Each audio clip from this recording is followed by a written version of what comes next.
Welcome, fellow poker enthusiasts. Today we're diving into the art of decision-making, the true heart of tournament poker. Every hand is a choice, and your ability to make smart, disciplined decisions is what separates champions from the rest. Poker isn't about luck, it's about building a process that minimizes your mistakes and exploits those of your opponents. We'll break down tournaments into early, middle, and late phases, giving you mental tools for each stage. You don't need to be a genius, just willing to learn, practice, and think before you act. By the end, you'll have a clear roadmap for approaching hands with strategic intent. Get ready to sharpen your mind and build a decision-making arsenal that lasts your entire poker career. Let's get started.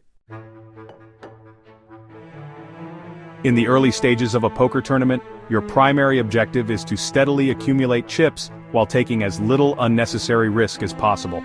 This is the time to build your stack, not gamble it away on wild bluffs or marginal hands. Every decision you make should be calculated, and that's where understanding expected value, commonly known as EV, becomes absolutely essential. EV is your guiding light in poker strategy. It's the mathematical compass that points you toward the most profitable plays, helping you navigate the uncertainty and complexity of every hand you're dealt. In simple terms, expected value is the average amount you expect to win or lose by making a certain play, if you could repeat that same decision over and over again. It's not about what happens in a single hand, but about the long-term results of making the same choice in similar situations.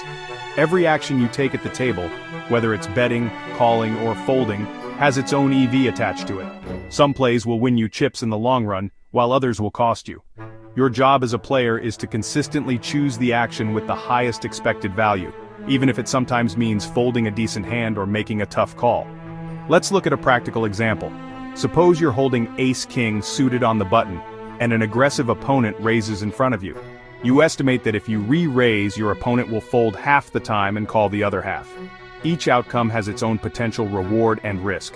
To find the EV, you calculate your expected gain for each possible outcome.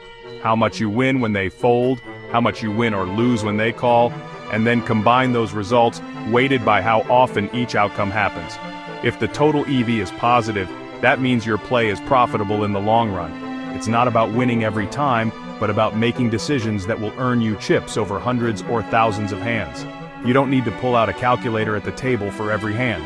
Instead, train your intuition to recognize high EV, low-risk opportunities. This comes from experience, study, and reviewing hands away from the table.